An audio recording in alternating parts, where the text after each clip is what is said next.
Ya ampun mas kan dapil sini, mendingan turun deh mas, mendingan lihat deh langsung deh daripada mas berwacana. Nah yang mas maksud itu yang pro kontra, kekhawatiran tuh orang tua yang mana mas? Ini orang tuanya nitipin semua seneng.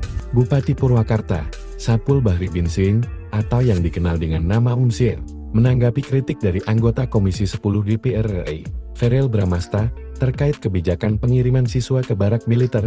Kebijakan ini merupakan bagian dari program yang sebelumnya digagas oleh Deddy Mulyadi.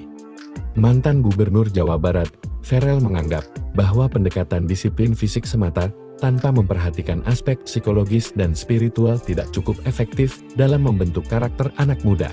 Omsin menanggapi kritik tersebut dengan menantang Verel untuk mendidik 15 siswa menggunakan pendekatannya sendiri. Sebagai perbandingan dengan siswa lain yang dididik di barak militer, ia merasa heran dengan sikap Verel, karena sebagai wakil dari Dapil Purwakarta, Karawang, dan Bekasi, seharusnya Verel lebih memahami kondisi di lapangan. Verel menolak tantangan tersebut dengan alasan bahwa ia tidak berniat berkompetisi, melainkan hanya menyuarakan pandangan masyarakat di dapilnya yang memiliki keberatan terhadap kebijakan tersebut.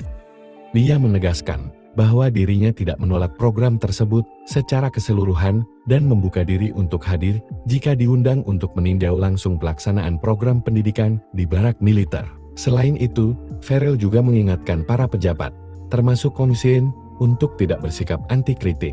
Mengingat peran mereka sebagai pelayan publik, ia menegaskan tugasnya sebagai anggota legislatif yang berwenang mengawasi jalannya pemerintahan.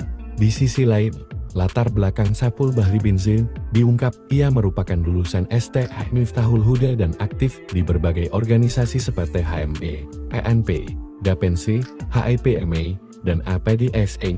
Ia juga dikenal dekat dengan Deddy Mulyadi sejak masa mahasiswa. Dalam LHKPN yang disampaikan saat maju sebagai calon Bupati Purwakarta, Sapul tercatat memiliki kekayaan senilai sekitar 73 miliar rupiah. Sebagian besar berupa properti di Purwakarta dan sejumlah kendaraan berat.